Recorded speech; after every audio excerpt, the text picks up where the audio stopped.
So hello viewers, welcome back to our channel. This is voice of Tarun. நான் உங்கள் விவோட்டி. இன்றைக்கி நம்ம ரியல் லைஃப் பிளேயர் அப்படின்ற இந்த ஒரு சாப்டர் 7 தான் பார்க்க போகிறோம். என்ன ப்ரோ 1 to 7 நேற்று ஒரு வீடியோ அப்லோட் பண்ணி கேட்டிங்கன்னா, கைஸ் அதில் வந்து 6 சாப்டர் தான் இருந்தது. 7 சாப்டர் வந்து எப்படியும் மிஸ் ஆகிட்டு இருக்குது. ஸோ அதனால தான் இப்போ 7 சாப்டர் வந்து நான் அப்லோட் பண்ணுறேன்.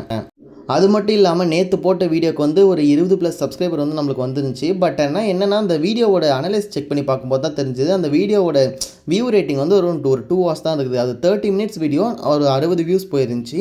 60 வியூஸில் வந்து 2 மணி நேரம் தான் வீடியோ வந்து பார்த்துருக்காங்கன்னா, அட்லீஸ்ட் ஒரு 4 பேர் பார்த்துருக்காங்கன்னு அர்த்தம். ஓகேங்களா? ஸோ 4 பேர் ஃபுல்லாக பார்த்துருந்தா மட்டும்தான் 2 மணி நேரம் வந்திருக்கும். பட் நம்ம 60 வியூஸ் போனது தெரியுது. ஸோ சில பேர் வந்து ஸ்கிப் பண்ணியிருப்பீங்கன்றது. சப்போஸ் இந்த வீடியோவை யாராச்சும் ஃபர்ஸ்ட் டைம் பார்க்கணும், மறக்காமல் வந்து ஃபர்ஸ்ட் எபிசோட் பார்த்துட்டு வந்துடுங்க. ஃபர்ஸ்ட் எபிசோட கம்பேர் பண்ணாத, அதாவது ஃபர்ஸ்ட் வீடியோவை கம்பேர் பண்ணும்போது இப்போ இந்த வீடியோ வந்து கொஞ்சம் டீசெண்டாக மேக் பண்ண ட்ரை பண்ணியிருக்கேன். எந்த ஒரு எடிஷன் அந்த மாதிரி இல்லாமல் ஓரளவுக்கு முன்னாடி வீடியோக்கு கம்பேரிசனில் இது கொஞ்சம் நல்லாயிருக்கும் நான் நம்புகிறேன். உங்களுக்கு எப்படி இருக்குது அப்படின்றத வந்து மறக்காமல் கமெண்ட் செக்ஷன் சொல்லிட்டு போயிடுங்க.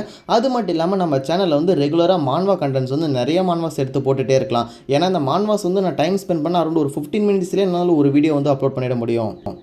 எனக்கு கொஞ்சம் வேலை அதிகமாக இருக்கிறதுனால அந்த 30 minutes வீடியோ ரெடி பண்ண முடியல. பட் நான் பார்ட்டாக, அதாவது சாப்டராக வந்து ஒரு 2 நாளைக்கு மட்டும் வீடியோ போடுறேன். 2 நாளைக்கு அப்புறம் மீதி கண்டினியூஸ் பண்ணலாம். ஏற்கனவே 1 நிமிஷம் வழக்கம் போல் வரவலன்னு பேசிட்டேன். ஸோ வரவலன்னு பேசாமல் இன்றைக்கி நம்ம வீடியோக்குள்ள போகலாம்.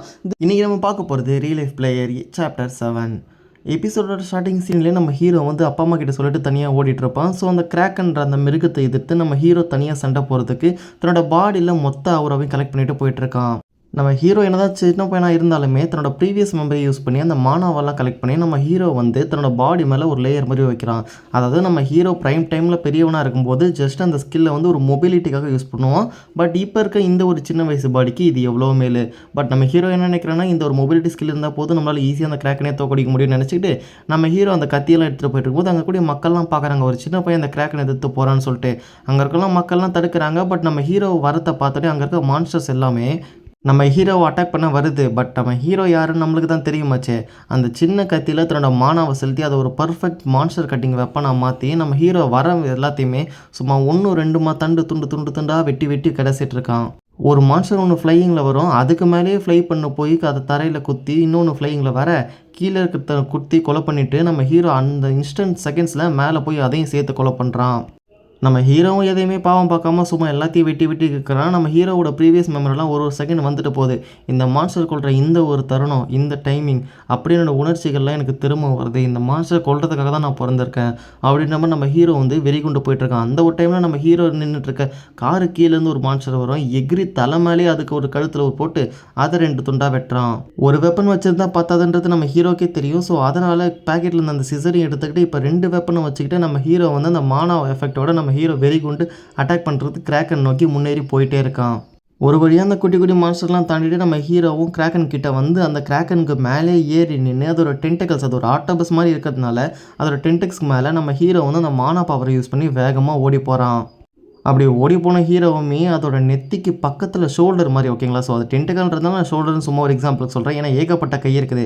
அந்த ஷோல்டரில் வச்சு கத்தியெல்லாம் கிழிச்சிட்டு வரும்போதே நம்ம ஹீரோவை குட்டி மான்ஸ்டர்ஸ் எல்லாமே அந்த மீன் தலைலாம் வந்து அட்டாக் பண்ணுது. பட் அது எல்லாத்தையுமே சும்மா 1-2 துண்டாக வெட்டி நம்ம ஹீரோ கிடச்சிட்டு அந்த ஒரு டைமில் நம்ம ஹீரோவுக்கு ஒரு அடியும் விழுந்துருது மான்ஸ்டர் கிட்டேருந்து. பட் இருந்தாலும் பரவாயில்லன்னு சொல்லிட்டு அந்த அடியெல்லாம் தாங்கிக்கிட்டு நம்ம ஹீரோவும் கையில் அந்த கத்திக்கு அந்த மான பவர்லாம் செலுத்திட்டு அட்டாக் பண்ண ரெடியாக நிற்க, ஸோ அந்த ஒரு டைமில் பின்னாடி இருந்து ஒரு மான்ஸ்டர் வரும். நம்ம ஹீரோ அதையும் அட்டாக் பண்ணி 2 துண்டாக ஃப்ளைங்லேயே முடிக்கிறான்.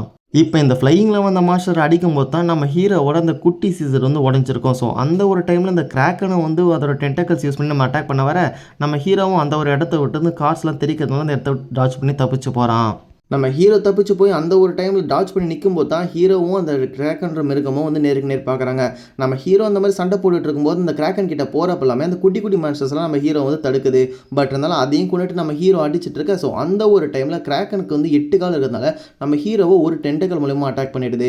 அந்த டென்டக்கல் அடி வாங்கினதால நம்ம ஹீரோ கிட்ட இருந்த ஒரு சிசர், அதாவது அந்த சிசரை வந்து 2 பொழந்து வச்சிருப்பாரு கத்தி உடஞ்சதால. அதில் ரைட் சைடில் இருந்த அது உடஞ்சாலும் பரவாயில்ல, நம்ம ஹீரோவோட டேலண்ட் யூஸ் பண்ணி ஒரே ஒரு சிசரில் பாதியை வச்சுக்கிட்டு நம்ம ஹீரோ முடிஞ்ச அளவுக்கு அந்த கிராக்கனை டேமேஜ் பண்ணிட்டே இருக்காரு.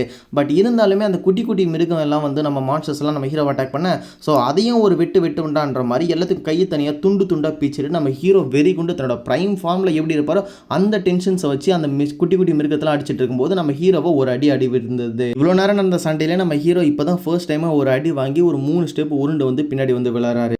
நம்ம ஹீரோ கிட்டே இருக்க கடைசி வெப்பனுமே அந்த லெஃப்ட் சைடில் இருக்கக்கூடிய ஒரே சீசர் மட்டும்தான். ஸோ நம்ம ஹீரோ வந்து ஒரு வில்லத்தனமான சிரிப்போட அந்த கிராக்கன் வந்து பார்க்குறாரு. இப்போ என்கிட்ட லெஃப்ட் சைடில் இருக்க மட்டும் தான் வெப்பன் இருக்கா, பரவாயில்ல இதுவே போதும் ஒன்றை கொலை பண்ணுறதுக்கு, இந்த டைம் நான் எதையும் மிஸ் பண்ண மாட்டேன்ட்டு ஒரு வெறி கொண்டு வேங்கையாக நம்ம ஹீரோ வந்து பார்த்துட்டு இருக்காரு. இந்த ஒரு சாப்டரோட எபிசோட்ஸ், அதாவது இந்த ரியல் லைஃப் பிளேயரோட சாப்டர் 7 வந்து க்ளோஸ் பண்ணிடுறாங்க. ஸோ ஹே கைஸ், எனக்கு வந்து இப்போ எக்ஸாம் ப்ரெஷர்ஸ்லாம் கொஞ்சம் வந்துருச்சு. இன்னும் 2 நாளைக்கு என்னால் வீடியோ போட முடியுமான்னு தெரில. பட் அதனால தான் நம்ம வந்து 30 மினிட்ஸ்க்கு போகிற ஒரு 4-5 சாப்டர் சேர்த்து போடும் இல்லைங்களா. ஸோ அதை வந்து ஒரு சாப்டராக வந்து என்னால் அப்லோட் பண்ணால் மினிமம் ஒரு 15 மினிட்ஸில் வந்து என்னால் ஒரு நாளைக்கு ஒரு சாப்டர் அப்லோட் பண்ண முடியும். ஸோ எனக்கு வந்து இன்னும் ஒரு 2 டேஸ் மட்டும் டைம் கொடுங்க, நம்ம பழையபடி வந்து ஒரு 30 மினிட்ஸ் கிட்டே வீடியோ போடலாம். ஸோ அது வரைக்கும் என் கூட வந்து போன வீடியோவை கம்பேர் பண்ணும்போது இந்த பேக்ரவுண்ட் நாய்ஸு, அந்த அனிமேஷன்லாம் கொஞ்சம் கேவலமாக இருந்துச்சு. ஸோ அதெல்லாம் அட்ஜஸ்ட் பண்ணி இந்த டைம் பேசியிருப்பேன்னு நினைக்கிறேன். ஸோ சப்போஸ் இந்த வீடியோவில் கொஞ்சம் இம்ப்ரூவ்மெண்ட் தெரிஞ்சிருந்துச்சுன்னா மறக்காமல் நம்ம சேனலில் வந்து அந்த கமெண்ட் செக்ஷனில் சொல்லுங்கள். சில குறிப்பிட்ட ஜிமெயில் அக்கௌண்ட்ஸ்லாம் வந்து நம்மளுக்கு வந்து டிப்ஸ்லாம் வந்து சஜஷன்லாம் நிறையவே சொல்லியிருந்தாங்க. அரௌண்ட் அந்த ஒரு கமெண்ட் செக்ஷன்லாம் பார்க்கும்போது பரவாயில்ல, நம்மளதே ஒரு சேனலாக மதித்து நம்மளுக்கும் சப்ஸ்கிரைப்லாம் பண்ணுறாங்க அப்படின்றத நினச்சி பார்த்தா எனக்கு வந்து ஒரு நல்ல ரெஸ்பான்ஸே கிடச்சிருந்துச்சு. சொல்லப்போனால் அந்த ஷார்ட்ஸ்லாம் வச்சு நான் ஏன் வந்து அத்தனை ஷார்ட்ஸ் அப்லோட் பண்ணுறேன்னா, உதாரணத்துக்கு நம்மளது புது சேனல்ன்றதுனால அரௌண்ட் ஒரு ஷார்ட்ஸே கிட்டத்தட்ட, அதாவது வழக்கமாக யூடியூப் ஷார்ட்ஸ் எல்லாமே லட்சக்கணக்கில் வியூஸ் போகும். நம்ம சேனல் வந்து புதுசுன்றதுனால 1-2 வியூஸ் போகிறதே கஷ்டம். குறிப்பாக சொல்லப்போனால் ஒரு வீடியோ வந்து ஒரு ஷார்ட் நான் அப்லோட் பண்ணுறேன், அது 10 வியூஸ் போகுதுன்னா நான் அதுவே 10 டைம் அப்லோட் பண்ணால் ஒரு 100 பேர் பார்ப்பீங்க. அந்த காரணத்துக்காக தான் நான் ஷார்ட்ஸ் வந்து திரும்ப போட்டு வியூஸையும் சப்ஸ்கிரைபையும் அதிகப்படுறதுக்காக ஷார்ட்ஸ் நான் திரும்ப போட்டுட்ருக்கேன். பட் நம்மளோட கண்டென்ட் ஃபுல்லாகவே வீடியோஸ் மட்டும் தான் இருக்கும். இப்போதைக்கே வந்து டைம் போலன்றதுக்காக தான் இந்த 1.5 நிமிஷம் பேசுகிறேன், அது வேறு விஷயம். பட் இருந்தாலும் அந்த கமெண்ட் செக்ஷனில் அந்த சஜஷன்லாம் சொன்னீங்க பார்த்தீங்களா. ஸோ ஃப்ரெண்ட்ஸ், உண்மையிலே சொல்கிறேன், எனக்கு ரொம்பவுமே தேங்க்ஸ் சொல்லிக்கிறேன். குறிப்பாக ஒரு சில ஜிமெயில்ஸ்லாம் இருக்குது, அதை நான் நெக்ஸ்ட் டைம் பேரை மென்ஷன் பண்ணுறேன்.